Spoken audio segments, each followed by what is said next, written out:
ஒரு ரொம்ப புதுமைகளை படைக்கிறது, புதுமையான விஷயங்களை தேடி கண்டுபிடிப்பது, புதுமையான விஷயங்களை ஒருத்தருக்கு வெளிப்படுத்துற ஒரு தன்மை மீனத்துட்டு இருக்கு. எதிரிகளை இனம் கண்டு அழிக்க நினைப்பார்கள். சில பேரு எதிரிகளை கண்டு ஒதுங்கி விடுவாங்க. எதிரின்னு தெரிஞ்சதுக்கு அப்புறமும் எதிரிக்கு ஒரு வாய்ப்பு கொடுத்து அந்த எதிரிட்ட மீண்டும் மீண்டும் ஏமாறக்கூடிய ஒரு குணம் மீனராசி. ஏன் அப்படின்னு சொன்னா, எதிரின்னு தெரிஞ்சாலும் பட்டுன்னு ஒதுங்குறது இல்ல. எதிரிகளை இனம் கண்டு கொள்ள முடியாமல், எதிரிகள் யாருன்னு தெரிஞ்சுக்க முடியாம ரொம்ப சூழ்ச்சி வலையினால சிக்கப்படுறாங்க. அப்படியே அந்த குடும்பத்தையே வழி நடத்தக்கூடிய அந்த மீனராசி பெண்களுக்கு கூட குடும்பத்துக்குள்ளேயே எதிரி இருப்பதனுடைய காரணம் 6க்கு அதிபதி என்று சொல்லக்கூடிய சூரிய பகவான். இவர்களுக்கு எதிரி எப்படின்னு கேட்டீங்கன்னா, நான் உனக்கு எதிரிதான் அப்படிங்கிறத தெரியப்படுத்தாமலே இவர்களை ஏமாத்தி உதவ போய் அந்த உதவி செய்த நபர்களே இவர்களுக்கு எதிரியாக மாறுவதற்குரிய ஒரு சூழ்நிலையை மீனராசிக்காரர்கள் சொல்றாங்க. வணக்கம் சார். வணக்கம். குரு வாழ்க, குருவே துணை. அடுத்ததான் நம்ம பார்க்கக்கூடிய ராசி பாத்தீங்கன்னா மீன ராசி சார். சோ குருவை அம்சமா பெற்ற நம்மளோட மீன ராசி எப்பயுமே உங்க லைஃப்ல ஒரு கிரியேட்டிவா இருக்கணும், எந்த ஒரு விஷயம் பண்ணாலுமே டிஃப்ரெண்டா இருக்கணும், 4 பேருக்கு மத்தியில நம்ம ஒரு ஸ்பெஷலா இருக்கணும் அப்படின்னு சொல்லிட்டு நிறைய லைஃப்லயுமே கிரியேட்டிவா யோசிப்பாங்க. சோ வாழ்க்கையில இந்த மாற்றங்களை விரும்புறதுனால அந்த மாற்றங்கள் மூலயமா நிறைய எதிரிகளுமே உருவாகும் சார். நிச்சயமா. சோ அந்த எதிரிகள் உருவாகும் போது அவங்க லைஃபே சேஞ்ச் ஆகிற விஷயமும் நடக்கலாம். சோ அவங்களுக்கு எதிரிகள் எப்படி இருப்பாங்க? இப்ப மீனராசி மைண்ட்ல அப்படிதான் சார் இருக்கும், எதனாலதான் இப்படி நடக்குது எங்களுக்கு? நிச்சயமா. அதாவது நீங்க சொன்ன மாதிரி மாற்றங்கள் ஒன்றே மாறாது. எப்பயுமே ஒரு மாற்றம், ரொம்ப புதுமைகளை படைக்கிறது, புதுமையான விஷயங்களை தேடி கண்டுபிடிப்பது, புதுமையான விஷயங்களை ஒருத்தருக்கு வெளிப்படுத்துற ஒரு தன்மை மீனத்திட்ட இருக்கு. ஏன்னா அது குரு பகவானுடைய ஒரு அம்சமும் இருக்கு. அந்த வீட்டுல சுக்கிரனும் உச்சம் பெறதுனால இந்த அறிவும் அழகும் ஒரு சேர அந்த அமைப்புல உங்களுக்கு கிரியேட்டிவா திங்க் பண்றதுல அந்த மீனம் கை தேர்ந்ததா இருக்கு.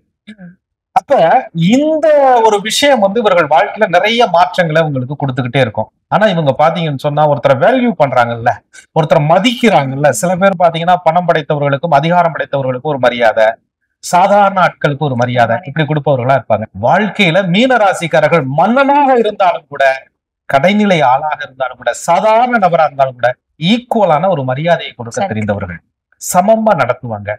மாறுதல்கள்ங்கிறது வாழ்க்கையை வேணா இவர்கள் அப்டேட் பண்றது, அடுத்து புதுசா கத்துக்கிறது வேணா போவாங்களே தவிர, தன்னுடைய நட்பு வட்டாரங்கள், தன்னோட பழகிய பள்ளி சிநேகிதர்கள், தன்னுடைய நண்பர்கள், தன்னுடைய குடும்ப உறுப்பினர்கள் எல்லாரையும் ஒரு கை அப்படியே அரவணைச்சு இழுத்துட்டு போவோம் அப்படின்ற ஒரு மனநிலை பொதுவா மீனத்துக்கு இருக்கு.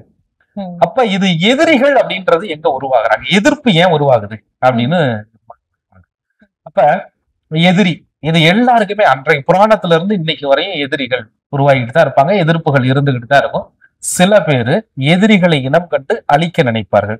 சில பேரு எதிரிகளை கண்டு ஒதுங்கி போயிடுவாங்க. உனக்கு என்ன வேலை, இந்த சேத்துல கல்லெடுத்து எரிஞ்சா நமக்கு தாயா துன்பம் அப்படின்னு ஒதுங்கி போவாங்க. சில பேரு எதிரி இருக்கிற இடத்த விட்டு ஊரை விட்டே காலி பண்ணி போறாங்க. நமக்கு தேவையில்ல, துஷ்டனை கண்டால் தூர விலகு அப்படின்ற மாதிரி இருப்பாங்க. எதிரின்னு தெரிஞ்சதுக்கு அப்புறமும் எதிரிக்கு ஒரு வாய்ப்பு கொடுத்து அந்த எதிரிட்ட மீண்டும் மீண்டும் ஏமாறக்கூடிய ஒரு குணம் மீனராசிட்ட இருக்கு. அங்கேதான் இறக்க சுபாவம் சேருது. ஏன் அப்படின்னு சொன்னா, எதிரின்னு தெரிஞ்சாலும் பட்டுன்னு ஒதுங்குறது இல்ல. சரி, ஒரு வாய்ப்பு கொடுப்பான், திருந்துவாங்க, சரி பண்ணிடுவான் அப்படின்னு சொல்லிட்டு இவங்க நிறைய சான்ஸ் கொடுத்து கொடுத்து கொடுத்து கொடுத்து தான் வாழ்க்கைய தானே ஸ்பாயில் பண்ணிக்கிற ஒரு அமைப்பு மீனத்திட்ட உண்டு. அதற்கு காரணம் என்ன அப்படின்னு கேட்டீங்கன்னா, இவர்களுக்கு 6ஆம் இடம் என்று சொல்லக்கூடிய, இவர்களுக்கு ருணரோக சத்துரு ஸ்தானாதிபதி அப்படின்னு சொல்லக்கூடிய சூரியன் இவர்களுக்கு நட்பு கிரகமா வர்றார். சூரிய பகவான் இவர்களுக்கு நட்பு கிரகமா வர்றார். அப்ப நண்பன் தானையா, நல்லது தானே செய்வாரு, அப்பா தானையா, நல்லது தானே செய்வாரு, கடவுள் தானையா, நமக்கு நல்ல அனுகூலங்களை தானையா கொடுப்பாரு அப்படின்னு மனதளவுல ஒருத்தரை திடமாக நம்பக்கூடிய ஒரு ராசி மீனராசி. எப்படி இந்த மீன் பாருங்க, பொறி போடும் போது வலையில சிக்கிக்கிறோம், தன் உணவை தேடி வரும்போது சிக்கிக்கிறோம். சிக்கினாலும் கூட பிடிச்சிட்டு ஒரு இடத்துல அதை நாளைக்கு கடைக்கு கொண்டுட்டு போறதுக்கு தண்ணியில விட்டு வச்சிருப்பாங்க. அப்பையும் கூட அது சந்தோஷமாவே சொல்லிக்கிட்டு இருக்கும். தனக்கு ஒரு ஆபத்து இருக்கு, தனக்கு ஒரு பிரச்சனை இருக்கு அப்படின்னு தெரிஞ்சாலும் கூட அது அதை ஆத்மார்த்தமா தன்னுடைய நிலையில அப்படியே இருக்கக்கூடிய ஒரு ராசி மீனராசி. அதனால இவர்கள் எதிரிகளை இனம் கண்டு கொள்ள முடியாமல், எதிரிகள் யாருன்னு தெரிஞ்சுக்க முடியாம ரொம்ப சூழ்ச்சி வலையினால சிக்கப்படுறாங்க. சூரியன் நட்பு கிரகமாக வந்தாலும் கூட 6ஆம் ஆதிபத்தியங்கிற ஒரு பலனையும் இவர்களுக்கு செய்ய கடமைப்பட்டவராக இருக்கிறார். அப்ப அரசாங்கம், அப்பா, ஆளுமை செலுத்தக்கூடிய விஷயம். இவங்க நீங்க சொன்னீங்களே மாற்றங்களை நிறைய விரும்புறாங்கன்னு சொல்லும் போது, அந்த மாற்றங்களால இவங்க ஒரு தனித்துவமா திகழ்வாங்க. வேலை பார்க்குற இடத்துல உத்தியோகத்துல அரசு வேலையில இருப்பவர்கள்லாம் பாத்தீங்கன்னா ஒரு தனித்துவமா திகழ்வார்கள். அல்லது வீட்டையே கூட ஒரு ராணி போன்று கட்டமைத்து ஒரு அப்படியே அந்த குடும்பத்தையே வழி நடத்தக்கூடிய அந்த மீனராசி பெண்களுக்கு கூட குடும்பத்துக்குள்ளேயே எதிரி இருப்பதனுடைய காரணம் 6க்கு அதிபதி என்று சொல்லக்கூடிய சூரிய பகவான் இவர்களுக்கு ராசிக்கு 2ஆம் இடம் என்று சொல்லக்கூடிய மேசத்துல குடும்பஸ்தானத்துல உச்சமடைகிறதுனால. அதை விட என்னன்னு தெரியுங்களா, எல்லாத்துக்கும் நல்லது பண்ணிட்டு அந்த குடும்பத்துக்குள்ள ஒரு அவமானத்தோட வாழக்கூடிய ஒரு நிலையும் மீன சந்திக்குது. ஏன்னு சொன்னா அந்த 6ஆம் இடத்ததிபதி சூரிய பகவானை இவர்களுடைய ராசிக்கு 8ஆம் இடத்துல போய் நீச்சமும் பெறதுனால ரொம்ப பெரிய ஒரு கஷ்டத்தை இந்த மீனராசிக்காரர்கள் அனுபவிக்கிறாங்க. அடுத்து 6ஆம் இடத்துல இருக்கக்கூடிய நட்சத்திரமும் அந்த நட்சத்திர ஆதிக்க கிரகமும் அவர்களுடைய ஸ்தான வீடுகளும் இவர்களுக்கு எதிரியா செயல்படும். 6ஆம் இடத்துல இருக்கக்கூடிய நட்சத்திரங்கள்லாம் நம்ம என்ன சொல்லலாம் சார்? நிச்சயம் 6ஆம் இடம் அப்படின்னு சொல்லக்கூடிய அந்த சிம்மத்துல மக நட்சத்திரம், கேது பகவானுடைய அந்த மக நட்சத்திரம் 4 பாதங்களும் அந்த இடத்துல இருக்கு. அடுத்து பூர நட்சத்திரம், சுக்கிர பகவானுடைய நட்சத்திரம், இவர்களுடைய அஷ்டமாதிபதியினுடைய நட்சத்திரம். மீனராசிக்கு 3ஆம் இடத்து முயற்சி ஸ்தானாதிபதினு சொல்லக்கூடிய சுக்கிரனுடைய நட்சத்திரம். அடுத்து தனக்கு 6 சொல்லக்கூடிய சூரிய பகவானுடைய நட்சத்திரம் உத்திர நட்சத்திரம். அது எல்லாமே பாத்தீங்கன்னா 6வது பாவத்துல இருக்கு. இதுலங்க இந்த கேது நட்சத்திரம்னு போய் 6ல இருக்கிறதுனாலதான் இவங்கள்ட்ட அந்த எதிரின்னு தெரிஞ்சோம் திரும்ப திரும்ப ஏமாற வைக்கிறது அந்த கேதுவோட வேலை. நயவஞ்சகமா அப்படியே சூழ்ச்சி வலையால அப்படியே மெஸ்மரிசம் சொல்றாங்கல்ல, என்ன பண்ணுனாங்கன்னு தெரியல, என்ன பொடி வச்சாங்கன்னு தெரியல, என்ன மயக்க மருந்து கொடுத்தாங்கன்னு தெரியல, என்ன பேசுனாங்கன்னு தெரியல, திரும்ப திரும்ப இவங்க ஏமாந்துகிட்டே இருக்காங்களே. மக நட்சத்திரம் அந்த இடத்துல இருக்கிறதுனால இவர்களுக்கு எதிரி எப்படின்னு கேட்டீங்கன்னா, நான் உனக்கு எதிரிதான் அப்படிங்கிறத தெரியப்படுத்தாமலே இவர்களை ஏமாத்திக்கிட்டே இருப்பாங்க. ஏன் அந்த எதிரிட்ட எப்படி இவர்கள் தப்பிக்கிறதுனே வழி தெரியாம மாட்டிக்கிட்டு நிற்பாங்க. திரும்ப திரும்ப தன்னுடைய பணத்தை, தன்னுடைய உடைமைகளை, தன்னுடைய நல்ல விஷயங்களை அவர்கள்ட்ட இழந்துகிட்டே இருப்பாங்க. அப்படின்றது மீனத்துக்கு அந்த கேது பகவான் அந்த இடத்துல இருந்து ஒரு வேலையை செஞ்சுக்கிட்டே இருப்பார். நிறைய இடமாற்றம் வாங்கி தரேன்னு சொல்றது, வேலை நிமித்தமா பண்ணி தரேன்னு சொல்றது, பூமி வாங்கி தரேன்னு சொல்றது, வீடு வாங்கி தரேன்னு சொல்றது, உங்க வாழ்க்கையை நான் அப்படியே மாத்தி காட்டுறேன்னு சொல்றது, பணத்தை ரெட்டிப்பு பண்ணி தரேன்னு சொல்றது, இப்படியெல்லாம் போய் ஒருத்தருக்கு உதவ போய் அந்த உதவி செய்த நபர்களே இவர்களுக்கு எதிரியாக மாறுவதற்குரிய ஒரு சூழ்நிலையை மீனராசிக்காரர்கள் சந்திக்கிறார். அடுத்து சொல்லவே வேண்டியது சுக்கிர பகவான். அவருடைய நட்சத்திரம் பூர நட்சத்திரம் அந்த இடத்துல இருக்கு. சுக்கிரன் அஷ்டம கிரகம், 3 கிரகம். ஒரு முயற்சி செய்து கஷ்டப்பட்டு ஒரு நிறுவனத்தையோ ஒரு தொழிலையோ இவர்கள் உருவாக்கி அதை அனுபவிக்க போகும்போது அந்த இடத்துல எதிரிகள் உருவாகி இவர்களை அனுபவிக்க விடாமல் நிறைய சித்து வேலைகளை காமிச்சு இவர்களை புறந்தள்ளக்கூடிய அமைப்பும், பேரை அவங்க எடுத்துட்டு போறதும், உழைப்பை இவர்கள் கொடுக்கறதும், அந்த எதிரிகள்கிட்ட போய் இவர்கள் சில நேரம் சரணாகதி அடைய வேண்டிய நிர்பந்தத்தையும் அந்த அசுரகுருன்னு சொல்லக்கூடிய சுக்கிரன் இவர்களுக்கு ஏற்படுத்துகிறார். அடுத்து இத்தனை 2 கிரகம் கூட நம்ம சரின்னு விட்டுட்டு போயிடலாம். கேது பகவான் கூட குருவுக்கு நண்பனாகவே இருந்தாலும் கூட கடைசி நேரத்துல ஞானத்தை புகட்டி தெய்வ துணை மீனராசிக்காரர்களை நிச்சயம் ஒரு நாள் காப்பாற்றியே தீரும். அதே போல சுக்கிரன், அது தெரியும், வரும்போதே ஒரு எதிரிதான் அப்படின்றது தெரியும். ஒரு பாலிஷா இருக்கக்கூடிய ஒரு ஆட்கள், நீ ரொம்ப ஒரு அரசியலில் மேன்மை பெற்ற ஒரு ஆட்கள், தொழிலதிபர் என்ற போர்வையில இருக்கக்கூடிய ஆட்கள், அதிகாரம் செலுத்தக்கூடிய ஆட்கள், தந்தை வழி உறவை சொல்லிட்டு வரக்கூடிய ஆட்கள், நான் உங்க சித்தப்பா வழியில பங்கப்பா வழியில 3வது சொந்தமாக்கும் அப்படின்னு சொல்லக்கூடிய ஆட்கள், தகப்பன் வழியில் ஸ்தானத்தில் இருக்கக்கூடிய ஆட்கள். எங்க அப்பாவுக்கு அடுத்த நிலையா நான் உன்னை அப்பான்னு நினைச்சேன், எங்க அப்பாவை கூட நான் தர அப்பான்னு கூப்பிட்டதில்ல, உங்களை நான் அப்பான்னு கூப்பிட்டேன் அப்படின்னு நிலையில இருக்கக்கூடிய ஆட்கள், மாமனார் அப்படின்னு சொல்லக்கூடிய ஆட்கள், இவர்கள் எல்லாம் மீனராசிக்கு எதிரியாக மாறி விடுகிறார்கள்.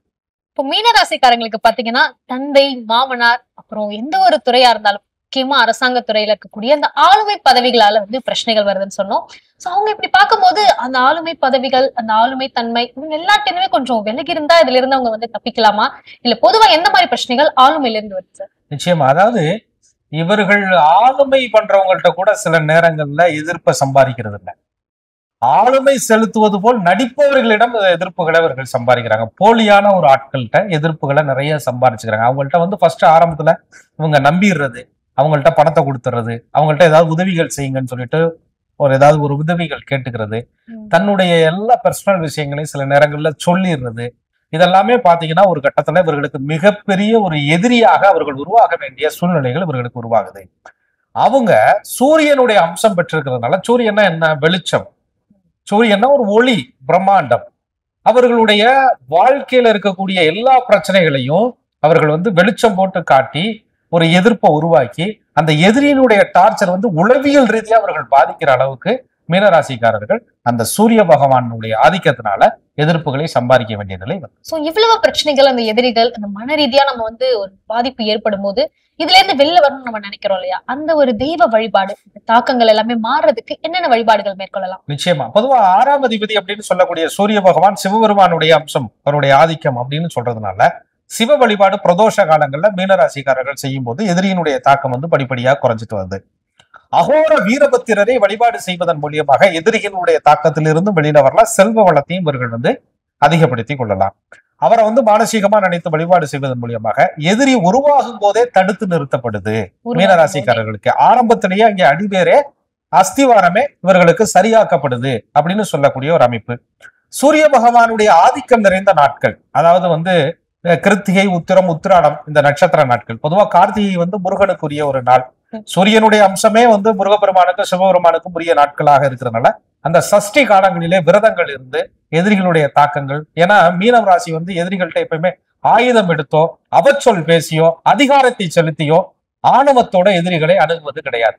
தெய்வத்திட்ட சரணாகதியிட்டு தெய்வத்திட்ட ஒரு விளக்கேத்தி மனம் உருகி இரக்க சுபாவத்திற்கு சொந்தக்காரர்கள் என்று பெயர்பட்ட மீனராசிக்காரர்கள் மனமுருகி வேண்டினாலே, அந்த சஷ்டி விரதம் கடைபிடித்தாலே பெரிய பாதகங்கள் எதிர்ப்புகளில் இருந்து இவர்கள் வெளியில வரலாம். இப்ப நம்ம சிவபெருமானுடைய ஸ்தலங்கள் வந்து நிறைய இடங்கள்ல பாத்தீங்கன்னா புதுசு புதுசா நிறைய கோயில்கள் நம்ம கேள்விப்படுறோம்.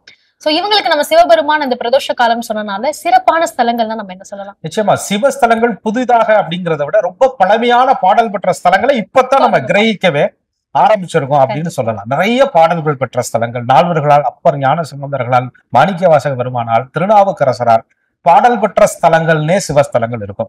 அப்படிப்பட்ட பாடல் பெற்ற சிவஸ்தலங்கள் உங்க ஊருக்கு அருகில எது இருந்தாலும் சென்று மீனராசிக்காரர்கள் வழிபாடு பண்ணலாம். ரொம்ப மீனராசிக்காரர்கள் இந்த கமெண்ட் செக்ஷன்ல கூட எங்க ஊருக்கு பக்கத்துல இப்படி ஒரு சிவன் ஸ்தலம் இருக்குன்னு நீங்க பதிவிட்டீங்கன்னா நிறைய பார்க்கக்கூடிய மீனராசிக்காரர்களுக்கு அது பெரிய உதவியா இருக்கும். அந்த ஸ்தலங்கள் நிறைய தெரிஞ்சுக்கலாம். அவங்களும் போறதுக்கு இது ஒரு புண்ணியமாக இருக்கும். நிச்சயமா சார். சோ இவங்களுக்கு ஸ்தலங்கள் எல்லாமே நம்ம சிவபெருமான், நம்ம சஷ்டி விரதங்கள் எல்லாமே சொல்லியிருக்கோம். தான தர்மங்கள் போது இவங்களுக்கு குறிப்பிட்டு இந்த தான தர்மங்கள் என்ன சொல்லலாம்? நிச்சயமா மீனராசிக்கு 6ஆம் அதிபதி சூரிய பகவானா வர்றார். பொதுவா வந்து கோவிலுக்கு யாகசாலைக்கு, அது சிம்ம ராசின்னு சொல்றோம், யாகசாலைக்கு பயன்படக்கூடிய அத்துணை மூலிகைகளையும் ஏதாவது ஒண்ணு கூட, அது யாகசாலைக்கு பயன்படக்கூடிய நெய்யா இருக்கலாம், சமித்தாக இருக்கலாம், ஏதாவது ஒன்றை தானம் தர்மமாக அவர்கள் கோவில் ஸ்தலங்களிலே கொண்டு கொடுக்கும் போது அந்த வேள்வியினாலே இவர்களுக்கு வந்து எதிர்ப்புகள் என்பது சம்ஹாரம் ஆயிடுது. பொதுவா வந்து வேள்வியில வந்து சத்ரு சம்ஹாரம் அப்படின்னு ஒரு ஹோமம் இருக்கு. எதிரிகளை வீழ்த்தி அடையக்கூடிய ஒரு ஹோமம். அந்த சத்ரு சம்ஹார ஹோமம் செய்ய இயலாதவர்கள் ஹோமம் நடக்கக்கூடிய இடங்களிலே, யாக வேள்விகள் நடக்கக்கூடிய இடங்கள்ல யாக ஜாமான்களை வாங்கி கொடுக்குமாறு, பூஜை பொருள்களை வாங்கி கொடுப்பதன் மூலியமாக மிகப்பெரிய வெற்றிகளை பெறலாம். சோ நம்ம மீனராசிக்காரங்களுக்கு எதிரிகள் எப்படி இருப்பாங்க, அவங்க மனதளவுல எந்த அளவுக்கு பாதிப்பு இருக்கு, அது எப்படியெல்லாம் சரி செய்யலாம், என்ன தெய்வ வழிபாடு, இது எல்லாமே நம்ம பார்த்தோம் சார். இதே மாதிரி 12 ராசிக்காரர்களுக்குமே அவங்களுடைய எதிரிகள் யார், எதிரிகளால என்னென்ன கஷ்டம், அதை எப்படி கையாளுறதுன்ட்டு ரொம்ப தெளிவா அவங்களுக்கான அழகான கோயில் வழிபாடுகளோட பரிகாரங்களோட நம்ம முடிச்சிருக்கோம். அடுத்த எபிசோட்ல சந்திக்கலாம். நன்றி. நன்றி. அனைவருக்கும் நன்றி. குரு வாழ்க, குருவே துணை.